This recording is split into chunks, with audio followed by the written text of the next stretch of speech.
Bonsoir à tous. À la une de ce journal, tollé de réactions après la candidature déclarée d'Alassane Dramane Ouattara à la prochaine élection présidentielle en Côte d'Ivoire. Ses partisans exultent de joie à la suite d'une décision qui conforte le parti au pouvoir sur une éventuelle victoire au prochain scrutin présidentiel. L'opposition déplore des risques d'instabilité dans ce pays situé en Afrique de l'Ouest. Et la société civile regrette une attitude qui donne l'air d'un dictateur à la tête d'un pays, celui de la Côte d'Ivoire. On en parle dans la page internationale du 20h. Ça chauffe dans les milieux sportifs après un scandale d'harcèlement sexuel envers des athlètes de la Fédération camerounaise de karaté. Certains responsables et encadreurs techniques viennent d'être suspendus.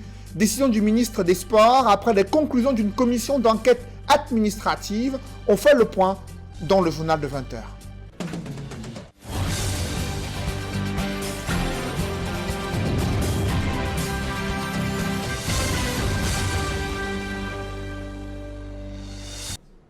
Merci de suivre cette édition complète de l'information sur Equinox Télévision.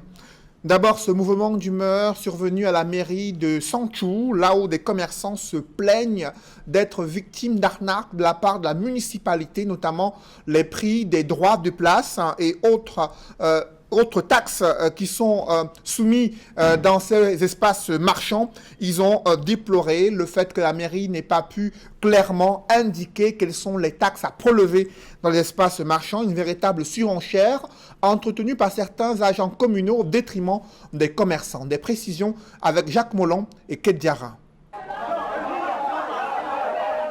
Des commerçants en colère, installés devant les locaux de la mairie de Santhiou, dans le département de la Menoie.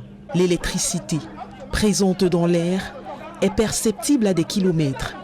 C'est que ces hommes et femmes ont décidé ensemble d'exprimer leur ras-le-bol au sujet du prix sans cesse croissant des tickets de place de marché. Quand le ticket atterrit, leur façon d'approche n'est pas appréciable. Franchement, quand nous sortons en marchandise, le ticket était prévu à 200 francs. Subitement, ils atterrissent, ils disent que c'est 600 francs. Nous disons que non. Tu as 10 sacs, donc ça va aller à 6 000. Oui, c'est pour ça que nous sommes ici à la mairie, pour voir le maire pour cette situation. Parce que franchement, ça nous laisse, non seulement les états de la route ne sont pas favorables, ensuite, arrivé au marché, les agents communaux, ils ne veulent pas nous laisser. Plus grave, les tickets qui leur sont imposés ne concernent plus seulement les places de marché, ils leur sont facturés en fonction de la quantité de leurs marchandises. On nous demande de payer le sac de maïs à 500 francs. Si tu as 5 sacs, 10 sacs, tu payes 5 000. 20 sacs, 10 000. Oui. Ils nous facturent le ticket par sac. En sac, si tu payes, on paye le maïs, on charge dans les sacs de L8, L9. Car on donne peut-être 100 francs sur le sac, ils nous demandent qu'un sac doit coûter 500. Oui. Et c'est très exorbitant pour nous. On ne gagne rien sur ce que nous achetons. Nous ne gagnons rien. Malgré la gravité de la situation, les commerçants vont manifester devant la mairie pendant de nombreuses heures, mais n'auront pas la possibilité de rencontrer le maire. On vient rencontrer le maire pour résoudre notre problème et puis on esquive le maire. On met le maire de côté, on nous renvoie, en fait, on doit suivre le même rythme. Quel même rythme? Le rythme auquel ils se sont assis, voter pour eux. La mairie est censée travailler pour nous les planteurs. Je suis un planteur. La mairie travaille pour nous. Je suis pas en train de voir payer le ticket quand j'ai la douleur. C'est impossible. Face à nos caméras, le maire de Santhiou affirme ne pas être au courant de telles manœuvres. Je vais vous dire que je suis un peu surpris. J'ai mis une équipe en place pour que chacun puisse payer ne serait-ce que le minimum des 200 francs qu'on demande pour la place du marché. Mais franchement, la commune, les taxes se payent en fonction des données que nous avons eues en délibération. La place sur le marché, c'est 200 francs. La place, c'est 200 francs. C'est des textes qui existent. Si certains agents font de la surenchère là-bas, bon, ce qu'il faut qu'on réprime également. Un commerçant qui a son installation, ses boutiques et qui paye son impôt, n'a aucun problème. Après les manifestations de ce jeudi, une réunion s'est finalement tenue très tôt, ce vendredi, entre le maire et les commerçants afin de clarifier la situation. Restons dans la région de l'Ouest pour poser l'épineuse question de la numérisation dans les collectivités territoriales décentralisées. À l'ère du numérique, très peu d'administrations publiques, encore moins des mairies et autres administrations sont déjà intégrées dans le système numérique. Du coup, ils ont du mal à archiver leurs données importantes pour pouvoir mettre sur pied des projets de développement pour les populations. C'est le constat que fait notre reporter Leclerc Tsakem au moment où des magistrats municipaux et autres agents communaux ont été inscrits à l'école de l'ère du numérique. Des précisions dans ce compte-rendu signé Leclerc Tsakem. La réalité numérique est jusqu'ici restée une vue d'esprit pour de nombreux services au Cameroun. Le système de gestion des services des collectivités territoriales décentralisées est un exemple flagrant. Nous avons un petit pan qui est géré avec l'informatique, c'est-à-dire le plan communal de développement. Le reste des activités de la commune est géré manuellement, ce qui n'est pas au bout de l'heure, parce que nous sommes, comme on le dit, devant les autoroutes de la communication. Basculer de l'analogie pour le numérique est un rêve que caressent les magistrats municipaux des communes en zone rurale et même urbaine. Mais l'inexistence ou l'insuffisance des ressources matérielles et humaines requises à ce sujet sont les principaux freins à l'accomplissement de ce pilier de la gouvernance locale. L'essentiel des municipalités de la République ont des difficultés en termes d'équipement. Déjà en termes d'équipement et en termes de pourvoir un personnel qualifié. Le savoir-faire c'est bien, mais le faire savoir c'est encore mieux. Une réalité qui est aujourd'hui urgente de dépasser pour permettre à ces collectivités à s'arrimer à l'ère du temps. C'est l'objectif visé par l'atelier de renforcement des capacités dans le domaine des technologies de l'information et de la communication organisé dans la ville de Bafoussam par l'Agence nationale des technologies de l'information et de la communication à l'intention des magistrats municipaux de la région de l'Ouest. L'objectif de ce séminaire est de renforcer la capacité des collectivités territoriales décentralisées dans le domaine des TIC. Vous savez, les TIC sont les catalyseurs de la gouvernance, de la croissance et du développement socio-économique. Il est question pour nous ici de venir aujourd'hui sensibiliser les maires sur la nécessité d'intégrer l'usage des TIC dans la gestion de leur mairie. Pour le gouverneur Awafonka Augustine, une fois imprégnés, les participants de cet atelier devraient contribuer à vulgariser cet outil catalyseur de la gouvernance locale au profit du développement sur divers aspects des différents services de leur institution. Plus que par le passé, notre administration doit rapidement s'adapter à l'économie numérique, surtout en cette période de lutte contre la propagation du Covid-19. Les bénéficiaires de cette formation devraient y accorder une attention toute particulière.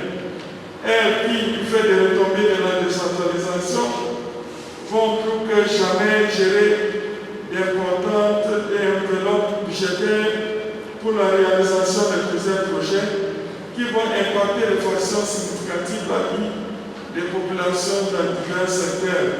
Pendant 5 jours, les magistrats municipaux des 40 communes que compte la région du Soleil couchant se sont mis à l'école du numérique. Dans le reste de l'actualité, un grave accident de la circulation a fait 2 morts dans le département du Mbam et Inubu. Une voiture de marque Toyota en provenance de Yaoundé est entrée en collision avec un gros porteur en provenance de Bafoussam. Vous le voyez en image, le choc a été fatal. La première victime est morte sur le champ. Le deuxième décès est enregistré à l'hôpital de Bafia. D'autres rescapés, blessés, y suivent des soins intensifs. Je vous invite à présent à suivre le récit d'un témoin de cet accident tragique survenu dans le département du Mbam et Inubu. Oui, quand on a suivi le bruit au quartier, nous sommes sortis voir comment est-ce que ce qui s'est passé, pourquoi est-ce qu'il y a eu le bruit. On a retrouvé que c'était un accident grave. Nous sommes rentrés, retrouvés un gendarme qui était au poste de contrôle, on l'a appelé pour qu'il a fait l'intervention. On a appelé le commandant de brigade qui est venu, on a cassé la voiture comme vous voyez, on a ressorti les corps, on a sorti les blessés, on a eu un corps. Bon, après cela, on les a évacués à l'hôpital central de Bafia. Il y a eu combien de morts? Il y a eu un seul mort. sur place. Le reste, à l'hôpital, ne sait pas ce qui se passe là-bas. L'on précise qu'une deuxième personne est décédée après l'accident survenu à l'instant, vous l'avez vu dans les images. C'est un coup dur pour certains encadreurs techniques de la Fédération camerounaise de karaté, soupçonnés d'être impliqués dans les affaires d'atteinte aux mœurs. Ils sont suspendus de leurs fonctions. C'est une décision du ministre des Sports et de l'Éducation physique. Narcisse Mouelekombi déplore la gravité des faits au regard des conclusions de l'enquête administrative visant à faire la lumière sur les accusations d'atteinte aux mœurs. Parmi les personnes épinglées, il y a le président de la Fédération camerounaise de karaté, Emmanuel Wakam, le directeur technique national adjoint numéro 2, Jean Babda, l'entraîneur principal de la sélection nationale Dames Senior, Ngossim De Marie, l'entraîneur principal de la sélection nationale junior de karaté, Jean-Francis Esse, son adjoint Germain Ambani et l'entraîneur régional de karaté du centre, Stéphane Bodo Sioma. Selon le ministre des Sports, leur suspension vise à permettre à tous les mis en cause de se mettre pleinement à la disposition de la commission d'éthique du Comité national olympique et sportif du Cameroun et de la justice dans le cadre des procédures relatives à cette affaire. Des ingénieurs de génie civil sont remontés contre la tolérance administrative et le silence complice des pouvoirs publics au sujet de la construction des immeubles sans respect des normes en la matière, ce qui expliquerait la multiplication des effondrements des immeubles au Cameroun. Ces experts ont déploré leur mise à l'écart dans la réalisation des projets structurants au Cameroun. D'autres précisions avec Guy Zogo. Devant un certain nombre de problèmes qui se posent dans le domaine du génie civil au Cameroun, notamment l'effondrement des immeubles, l'Ordre national des ingénieurs du génie civil vient de donner son avis sur ces cas au cours d'une conférence de presse à Yaoundé. De tout ce que nous avons entendu comme effondrement d'immeubles ces derniers temps, nous avons demandé d'avoir les rapports d'enquête. On ne les a pas toujours eus, c'est vrai, mais globalement, il ressort que ce sont des fois des problèmes de mauvaise mise en œuvre, notamment par exemple liés au béton, liés à tout ce qui va être ferraillage, qualité des matériaux. C'est à peu près toujours ce que l'on retrouve. Les ingénieurs du génie civil appellent donc à associer les sachants de ce secteur au chantier de construction. Si des professionnels étaient impliqués dans ces ouvrages, dans ces constructions, mais pas impliqués simplement lorsqu'il y a un problème, impliqués depuis le début du projet jusqu'à sa phase donc terminale, si tel était le cas, pour sûr que nous n'aurions pas ces catastrophes et ces différents incidents. Sur un autre point relatif à la non-attribution des chantiers de grande envergure aux nationaux, il est relevé l'impact que le contexte économique difficile des années antérieures aura fait subir aux ingénieurs camerounais sur ce terrain. Si vous n'avez pas travaillé sur ces grands projets, ce n'est pas parce qu'aujourd'hui, tout d'un coup, on va construire un troisième pont sous le Vouri qu'on est tous en mesure d'y participer. Voilà aussi la réalité. Alors c'est vrai qu'on va dire oui, mais après il y a trop d'entreprises étrangères, trop. Nous essayons au niveau de l'ordre de faire en sorte que lorsque on fait appel à ces entreprises internationales étrangères, on puisse avoir ce qu'on appelle quand même un transfert de compétences, un transfert de technologie. En célébrant les 20 ans de leur regroupement cette année, les ingénieurs du génie civil annoncent une série d'activités, dont un symposium international dans quelques semaines. Le gouvernement camerounais vient d'acquérir des ambulances neuves pour renforcer le système de prise en charge médicale au Cameroun. Le ministre de la Santé publique a noté que cette acquisition d'ambulances entre dans le cadre du plan d'urgence triennal visant à améliorer la qualité de la prise en charge dans les hôpitaux et renforcer les interventions lors des alertes données à travers les principales villes du Cameroun. Sur l'importance de ces ambulances, je vous invite à suivre le ministre de la Santé publique, Dr Manaouda Malachi. Vous savez très bien que le déploiement qui nous a été demandé et que le chef de l'État voudrait dans le cadre de la santé se veut aujourd'hui plus active encore. Nous sommes dans une démarche qui devrait pouvoir aller crescendo pour que, une fois que la couverture santé universelle qui s'annonce va être opérationnelle, nous aurons une logistique, nous aurons des infrastructures, nous aurons des ressources humaines et matérielles assez importante pour pouvoir tenir et sur laquelle, n'est-ce pas, devrait s'adosser donc cette couverture santé universelle. Nous ne voudrons pas simplement dire que nous sommes focalisés sur le Covid parce qu'il y a, par côté du Covid, d'autres pathologies. Au début de la lutte contre cette pandémie, notre système de riposte a souffert un peu. Et aujourd'hui, lorsque nous recevons des ambulances comme cela, c'est dans le sens de la fluidité de l'activité sur le terrain.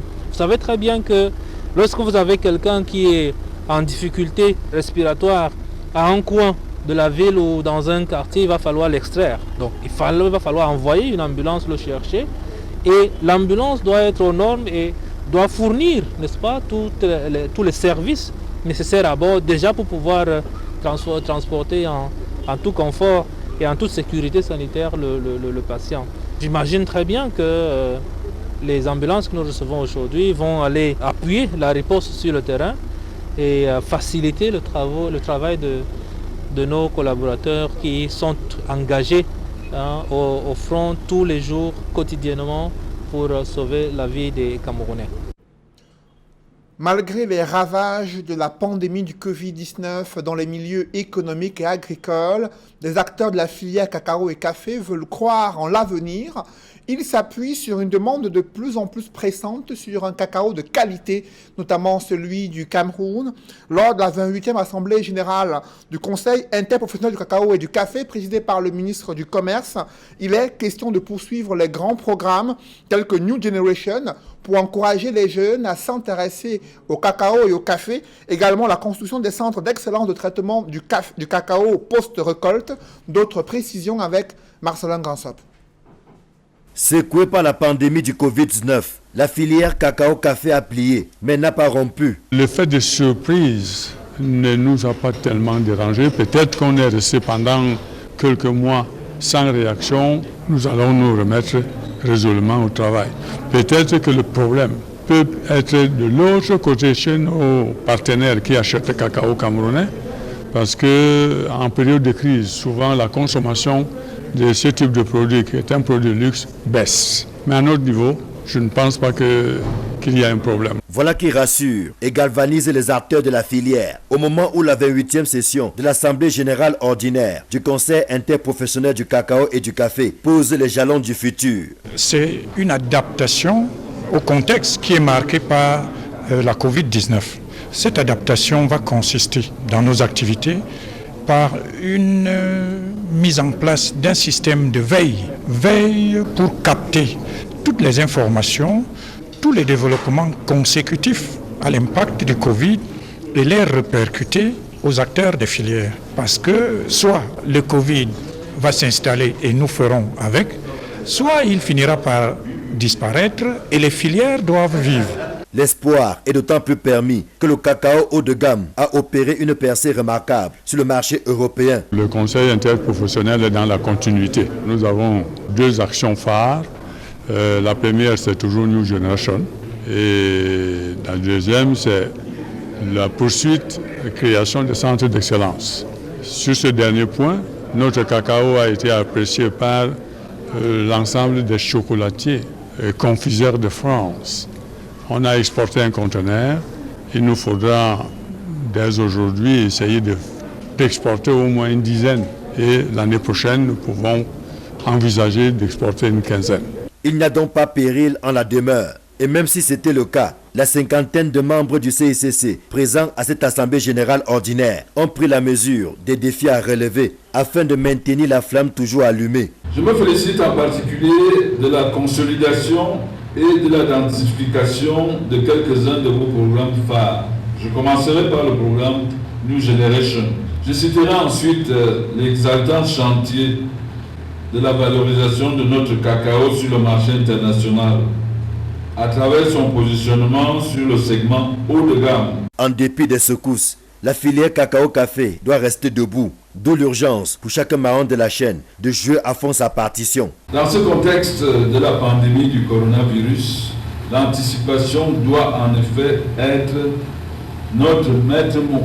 Nous devons d'autant anticiper que les prévisions les plus optimistes pronostiquent, en tout cas en ce qui concerne le cacao, une contraction de la demande, au moins jusqu'en 2022.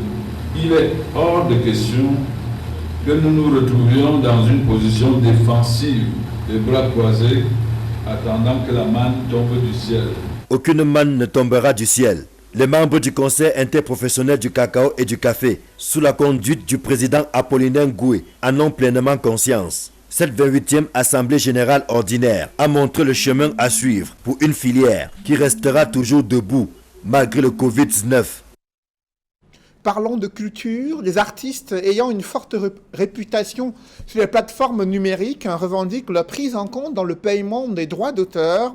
Alors que la SONACAM annonce une répartition imminente, certains artistes déplorent la lenteur dans les réformes et le manque d'élargissement de l'assiette de la collecte de ces droits d'auteur. Les mutations souhaitées sont plombées en raison de la forte emprise du gouvernement sur cette Société nationale camerounaise de l'art musical. D'autres détails avec Warren Zede et Donald Brice Kamgan.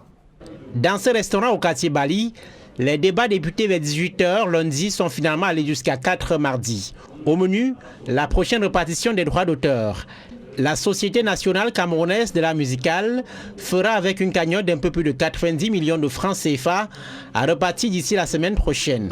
Mais la diffusion, la période d'exploitation de l'œuvre, les artistes qui sont dans la répartition et même ceux qui ne sont pas membres de la SONACAM, on va créer un compte qu'on appelle le compte des œuvres non documentées. Les assurances ne s'en font Thomas, mais il est attendu de la SONACAM qu'elle prenne nécessairement en compte les intérêts des artistes dont les titres sont fortement consommés sur les plateformes numériques, Facebook, YouTube, etc. En termes de partage des droits, même en termes de partage des droits et savoir à qui revient quoi, quand c'est digitalisé, c'est plus transparent. En 2019, j'ai été l'artiste de l'Afrique francophone le plus streamé. Et croyez-moi quand je vous dire que c'est là où il y a l'argent. C'est pas le monde classique comme on faisait avant. Il est question que dans quelques jours, les artistes puissent passer en caisse. C'est une histoire qui dure et voir à l'avenir qu'est-ce que nous pouvons faire pour que cela soit régulier. Réponse du conseil d'administration, les contrats avec les sociétés sont en cours de négociation afin de tenir compte des intérêts de ces jeunes 2.0. Nous avons négocié, on est en train de signer des contrats avec toutes ces sociétés-là, avec toutes ces plateformes-là, pour que dorénavant, que les artistes qui sont adhérents à l'art musical, à la SONACAM, soient mieux rémunérés. Autre inquiétude pour certains administrateurs de la SONACAM, le rôle de la commission de contrôle. L'influence de cette instance gouvernementale doit être réduite sur les organismes de gestion collective pour un meilleur recouvrement des fonds auprès des entreprises. La société elle-même n'a pas le droit de recouvrer ce qu'elle peut partager à ses ayants droit d'une manière normale. Donc c'est difficile.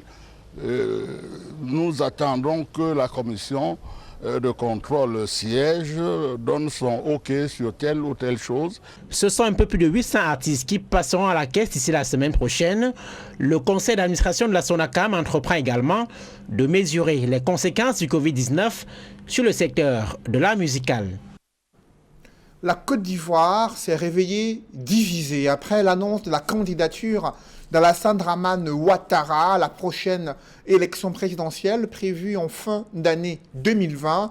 Pourtant, ses partisans, eux, ils exultent de joie, estimant qu'il est le meilleur candidat pour permettre au parti au pouvoir de conserver la tête de l'État de la Côte d'Ivoire. Dans les rangs de l'opposition, on critique l'attitude d'Alassane Dramane Ouattara qui n'a pas respecté sa parole prise il y a quelques années, estimant qu'il y a des risques d'instabilité politique. De nombreux artistes musiciens également sont entrés dans la danse pour critiquer le président Alassane Dramane Ouattara, lui qui reste droit dans ses bottes, estimant qu'il y a un cas de force majeure pour justifier sa candidature à la prochaine élection présidentielle. On voit tout cela avec Jean-Paul Chouniat. Je voudrais vous annoncer solennellement que j'ai décidé de ne pas être candidat à l'élection présidentielle du 31 octobre 2020 et de transférer le pouvoir à une jeune génération. C'était le 5 mars 2020. Le président en fonction Alassane Dramane Ouattara déclarait alors officiellement qu'il ne sera pas candidat à l'élection présidentielle du 31 octobre en Côte d'Ivoire. Mais 5 mois plus tard, le chef de l'État revient sur sa décision à la veille de la célébration des 60 ans d'indépendance du pays, annonçant sa décision de se représenter sur les antennes de la chaîne de télévision publique, la RTI. À l'appel de mes concitoyens me demandant d'être candidat à l'élection présidentielle du 31 octobre 2020. Je suis donc candidat à l'élection présidentielle du 31 octobre 2020. Pour justifier cette volte-face, Alassane Dramane Ouattara évoque le risque de voir la Côte d'Ivoire sombrer entre des mains inexpérimentées après la mort le 8 juillet dernier de son dauphin désigné. Ma décision avait abouti à la désignation le 12 mars 2020 d'un candidat. Mais comme le dit l'adage, l'homme propose, Dieu dispose. Le décès du Premier ministre Amadou Gon Coulibaly laisse un vide au niveau de l'équipe que j'avais mise en place pour poursuivre et consolider le programme de développement économique et social pour lequel vous m'avez fait confiance. Les délais très courts de désigner un autre candidat, le maintien de la paix, les questions de sécurité nationale et sous-régionale, la nécessité de juguler la crise Covid-19 sont autant de défis et acquis que tiendra à sauvegarder et relever Alassane Dramane Ouattara. Tous les acquis, après tant d'efforts et de sacrifices, consentis par toute la population, soient compromis. Le risque que notre pays recule dans bien des domaines. Tout cela m'amène à reconsidérer ma position. Si le camp présidentiel se réjouit de cette décision, l'opposition ivoirienne, la société civile et des artistes de renom contestent déjà cette décision du chef de l'État de briguer un troisième mandat à la tête du pays. S'il n'y a aucune personne dans la jeune génération compétente pour vous succéder, vous avez dès lors, Monsieur le Président, échoué. Et il faut le reconnaître, en renonçant à ce troisième mandat qui sera le mandat de trop. Car le peuple ivoirien qui vous a porté, qui vous a accompagné à la magistrature suprême, pourrait vous manquer de respect. Je vous prie, Monsieur le Président, de retenir que je sais prévenir, je ne sais pas guérir. Henri Konan Bédié, candidat à cette élection, avait déjà qualifié d'illégale cette candidature éventuelle du président Ouattara en violation de la constitution ivoirienne limitant à 2 le nombre de mandats à la présidence de la République. Le chef de l'État ivoirien rejoint d'autres postulants déjà connus, Henri Konan Bédié du Parti démocratique de Côte d'Ivoire, Pascal Affi-N'Guessan, candidat d'une faction du Front populaire ivoirien, Mamadou Coulibaly du Parti Liberté et Démocratie pour la République, Albert Mabry Touakese et Marcel Amon-Tanon, 2 anciens ministres d'Alassane Ouattara. Des observateurs de la scène politique redoutent un regain de violence 10 ans après la crise post-électorale qui avait fait 3000 morts en Côte d'Ivoire. Mesdames, Messieurs, c'est la fin de ce journal. Merci de l'avoir suivi. Juste après cette édition de 20h, retrouvez Serge Alain Otto et ses invités pour le débrief du journal sur le plateau d'Equinox Soir. Serge Alain. Alassane Dramane Ouattara sera partant en octobre prochain pour un 3e mandat à la tête de la République de Côte d'Ivoire. Le président ivoirien évoque un cas de force majeure après le décès de son dauphin, celui qui avait été désigné par le parti au pouvoir pour être le champion à la prochaine élection présidentielle. Il dit répondre à l'appel de nombreux militants, sympathisants du RHDP pour répondre à cet appel pressant d'être candidat à la prochaine élection présidentielle. Mais vous avez suivi les réactions, celles d'un artiste musicien respecté sur le continent et très aimé en Côte d'Ivoire, qui souhaite qu'il renonce à ce 3e mandat, estimant qu'il n'a pas pu transmettre le pouvoir à la jeune génération, c'est qu'il a échoué. Un avis que ne partage pas Alassane Dramane Ouattara, qui souhaite sauver son pays des risques d'instabilité, a-t-il déclaré dans son discours à la nation à la veille de la fête de l'indépendance de la Côte d'Ivoire. Voilà, madame, monsieur, c'est donc l'essentiel d'Equinox Soir, 2e partie. Bonne soirée à vous, Cédric. Bonne soirée à vous, Serge Alain. Rendez-vous lundi. 20h.